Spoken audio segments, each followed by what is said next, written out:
Hello everyone, welcome to my channel Accounts Made. I hope you all are doing great. So 12th हम already start कर चुके हैं अपना chapter cash flow statement. इस अपनी previous 2 videos में मैं डिस्कस कर चुकी हूँ इसका फॉर्मेट और cash from operating activities individually, क्योंकि आपके एग्जाम में ये 20 मार्क्स में से आउट ऑफ 20 6 to 8 मार्क्स की कवरेज रखता है और कई बार ये कैश फ्लो स्टेटमेंट कंप्लीटली बनाने के लिए आ जाता है आपके पास और कई बार cash from operating activity individually, cash from investing activity individually और फाइनेंसिंग इंडिविजुअली आ जाता है। सो फॉर्मेट हमने डिस्कस कर लिया है, cash from operating activity individually discuss कर लिया है। आज बात करते हैं कैश फ्रॉम इन्वेस्टिंग एक्टिविटी की, तो इसका फॉर्मेट देखते हैं। Cash from investing activity, so basically investing का मतलब समझना है। इन्वेस्टिंग मतलब अगर आप फर्म के कैश को आउटसाइड इन्वेस्ट करते हैं, फर्म का पैसा बाहर इन्वेस्ट किया, ये चीज आपको किस चीज से पता चलेगी? बैलेंस शीट की असेट साइड से। बैलेंस शीट में असेट साइड में जितने भी असेट्स हैं आपके, और you can say fix assets हैं, अगर आप फिक्स असेट और इन्वेस्टमेंट्स, इन्वेस्टमेंट मतलब किसी भी अदर कंपनी के शेयर्स या डिबेंचर्स, कंपनी किसी और कंपनी के शेयर्स और डिबेंचर्स को खरीद सकती है, असेट को खरीद और बेच सकती है, तो ये पर्टिकुलर पार्ट आपका इन्वेस्टिंग में कवर किया जाता है। सो इन्वेस्टिंग एक्टिविटी में सबसे पहला पॉइंट क्या है? Proceed from sale of tangible fix asset, ऐसी चीजें जो आप देख सकते हो, टच कर सकते हो, फील कर सकते हो। Fix asset means you all know जो 1 साल के अंदर अंदर कैश में कन्वर्ट नहीं होने वाले हैं, लाइक आपकी बिल्डिंग, फर्नीचर, मशीनरी। अगर आप प्रोसीड मतलब उसको सोल्ड करते हो तो कैश आएगा। Non current investment, non current investment मतलब अदर कंपनी के शेयर्स या डिबेंचर्स, अगर आप उनको प्रोसीड करते हो मींस उनको सेल कर देते हो तो कैश आएगा। अगर आप किसी और कंपनी के शेयर्स और डिबेंचर्स को खरीद लेते हो तो उन पर आपको ईयरली क्या मिलेगा? डिविडेंड और इंटरेस्ट। सो इंटरेस्ट और डिविडेंड रिसीव होना भी कौन सी एक्टिविटी है? इन्वेस्टिंग का इनफ्लो। रेंट रिसीव होना इन्वेस्टिंग का इनफ्लो। अगर आपने बिल्डिंग खरीदी है और वो आइडल पड़ी हुई है, आपने उसको लेट आउट कर कर रेंट कमाया, असेट से एसेट डेवलप हुआ, तो वो भी आपका इन्वेस्टिंग का इनफ्लो।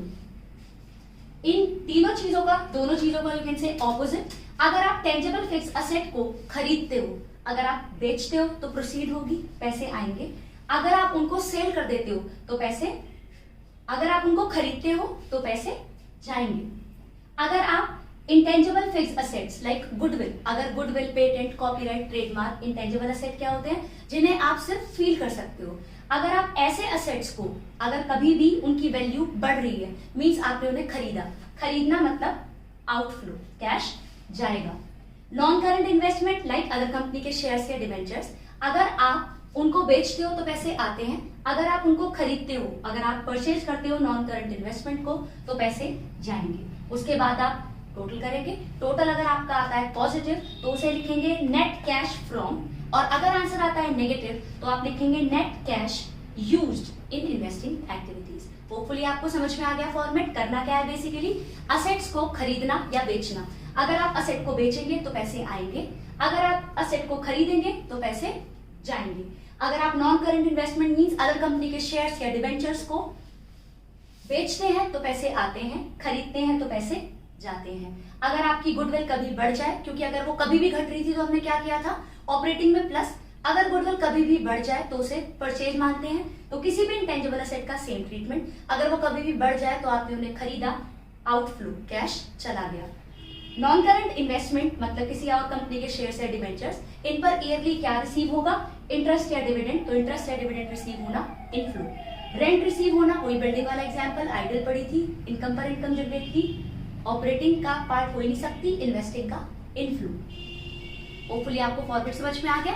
अब इसका क्वेश्चन करते हैं। So question is there on your screen, you can take the screenshot of the same. Start करते हैं क्वेश्चन।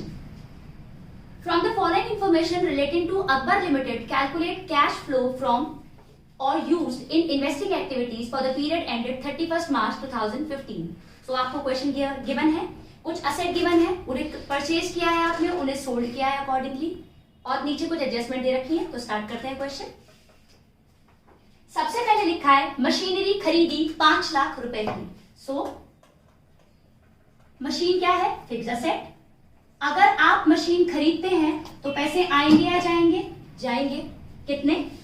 5 लाख। तो ये क्या हुआ आपका? आउटफ्लो। होपफुली आपको समझ में आ गया। मशीनरी खरीदी तो पैसे गए। आगे लिखा है मशीन सोल्ड की। तो मशीन अगर आपने सोल्ड की तो कैश आएगा। अमाउंट कितनी दे रखी है? 1 लाख। होपफुली आपको समझ में आ गया। अगर मशीन खरीदी तो पैसे गए, अगर मशीन को बेचा तो पैसे आए। आगे लिखा है बिल्डिंग। बिल्डिंग आपने खरीदी। अगर आप बिल्डिंग खरीदेंगे तो कैश आएगा या जाएगा? कैश जाएगा। कितना? 10 लाख। तो ये हो गया आपका आउटफ्लो। मशीन सोल्ड में कुछ नहीं दे रखा तो डन। इन्वेस्टमेंट 50,000 खरीदी। अगर आप इन्वेस्टमेंट खरीदते हैं कितना? 50,000। तो पैसे आएंगे या जाएंगे? पैसे जाएंगे। अगर आप इन्वेस्टमेंट सोल्ड करते हो 70,000 तो पैसे आएंगे। होपफुली आपको समझ में आ रहा है। हम फिक्स असेट और फिक्स में भी टेंजिबल फिक्स असेट्स की बात कर रहे हैं अभी तक, और उनको सोल्ड और परचेज किया है। अगर हम उसे सोल्ड कर रहे हैं तो कैश आ रहा है, अगर हम उन्हें परचेज कर रहे हैं तो कैश जा रहा है। इसके बाद लिखा है गुडविल। अगर गुडविल आप खरीदते हो, जैसे इन्होंने लिख रखा है क्वेश्चन में, गुडविल परचेज 70,000, तो इस 70,000 का खरीदे तो पैसे गए। अगर गुडविल सोल्ड होती नहीं, गुडविल रिटर्न ऑफ होती, और अगर वो घटती है तो वो ऑपरेटिंग में हमेशा प्लस होती है, फिर वो इन्वेस्टिंग में नहीं आती। पेटेंट एंड ट्रेडमार्क सेम वही चीज होगी जो इंटेंजिबल एसेट के साथ होती है। पेटेंट एंड ट्रेडमार्क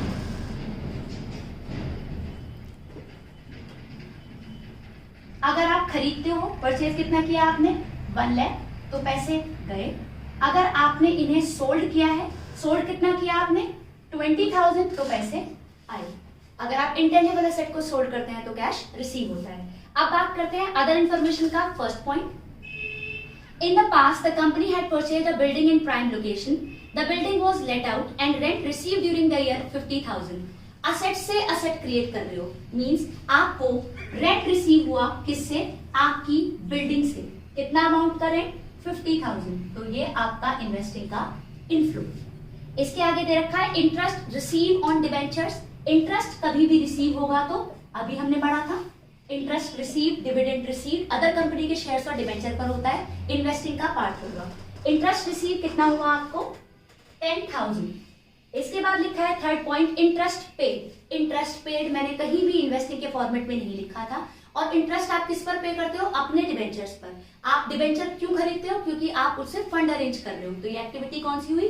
फाइनेंसिंग, जो हम अपनी नेक्स्ट वीडियो में डिस्कस करेंगे। इंटरेस्ट पेड और डिविडेंड पेड इन्वेस्टिंग का पार्ट नहीं होते। सो इंटरेस्ट पेड 25,000 को कहीं नहीं लिखेंगे। डिविडेंड पेड 50,000, अगेन अभी बात की, इंटरेस्ट और डिविडेंड पेड आपका इन्वेस्टिंग का पार्ट नहीं होता। लास्ट पॉइंट, डिविडेंड रिसीव 80,000, तो ये आपका किसी और कंपनी के शेयर्स खरीदने की वजह से आपको उन पर डिविडेंड मिला है। डिविडेंड रिसीव इन्वेस्टिंग का इनफ्लो। होपफुली आपको समझ में आ गया। असेट को खरीदना, बेचना, नॉन करंट इन्वेस्टमेंट को खरीदना, बेचना, इंटेंजिबल असेट का ट्रीटमेंट। अब नेट टोटल कर देते हैं। टोटल करने के बाद अगर हमारा टोटल आता है पॉजिटिव, हमारा टोटल आ रहा है नेगेटिव 1452,000, तो ये क्या हुआ? Net cash used. Net cash used in investing activities. Hopefully आपको समझ में आ गया। अगर मैंने क्या किया? असेट खरीदा तो पैसे गए, असेट बेचा तो पैसे आए। अकॉर्डिंगली इन्वेस्टमेंट, बिल्डिंग खरीदी तो पैसे गए, इन्वेस्टमेंट खरीदी तो पैसे गए, इन्वेस्टमेंट सोल्ड कर दिया तो पैसे आ गए। अगर गुडविल खरीदी तो पैसे गए, इंटेंजिबल एसेट खरीदे कोई और, पेटेंट, कॉपीराइट, तो पैसे गए। अगर मैं कभी भी गुडविल, पेटेंट अगर ये रिटर्न ऑफ हो रही होती तो कहाँ जाती? ऑपरेटिंग में प्लस। इसके बाद रेंट रिसीव हुआ, कोई एसेट और सोल्ड हुई, इंटरेस्ट रिसीव हुआ, डिविडेंड रिसीव हुआ, अकॉर्डिंगली इन्वेस्टिंग का इनफ्लो। टोटल करने के बाद आंसर पॉजिटिव होता तो कैश फ्रॉम, और अगर नेगेटिव है तो cash used in investing activities. Hopefully आपको ये समझ में आ गया होगा। अगर आपको मेरी वीडियो अच्छी लगे तो इसे लाइक और शेयर कीजिए ताकि मैक्सिमम बच्चे इससे बेनिफिट डिराइव कर पाएं। और अगर आप मेरे चैनल पर नए हैं तो इसे सब्सक्राइब करना ना भूलें। Thank you.